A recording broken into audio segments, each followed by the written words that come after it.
December 4th. Behold, the day shall come, saith the Lord, that I will raise unto David a righteous branch, and a king shall reign and prosper, and shall execute judgment and justice in the earth. This story is called The Gift of Love by Thomas S. Monson. When I was a very young bishop in 1950, there was a tap at my door, and a good German brother from Ogden, Utah, announced himself as Karl Gertler. He said, "Are you Bishop Monson?" I answered in the affirmative. He said, "My brother and wife and their family are coming from Germany. They are going to live in your ward. Will you come with me to see the apartment we have rented for them?" On the way to that apartment, he told me that he had not seen his brother for something like 30 years. Yet, all through the Holocaust of World War II, his brother Hans Gertler had been faithful to the church, an officer in the Hamburg branch.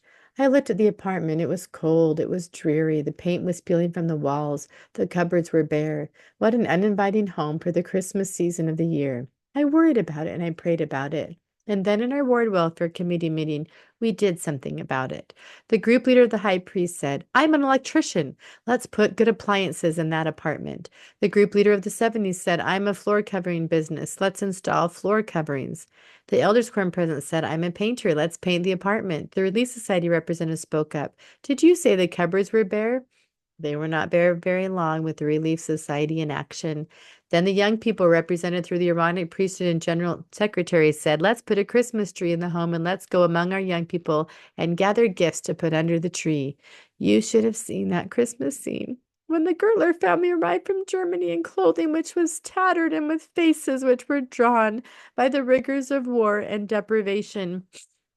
As they went into their apartment, they saw what had been, in actual fact, a transformation, a beautiful home. We spontaneously began singing, "Silent night, holy night, all is calm, all is bright." We sang in English, they sang in German. At the conclusion of that hymn, Hans Gertler threw his arms around my neck, buried his face in my shoulder, and repeated over and over these words which I shall never forget. "Mein Bruder, mein Bruder, mein Bruder." That means my brother. As we walked down the stairs that night, all of us who had participated in making Christmas come alive in the lives of this German family, we reflected upon the words of the Master. Matthew 25:40. "Inasmuch as ye have done it unto one of the least of these my brethren, ye have done it unto me."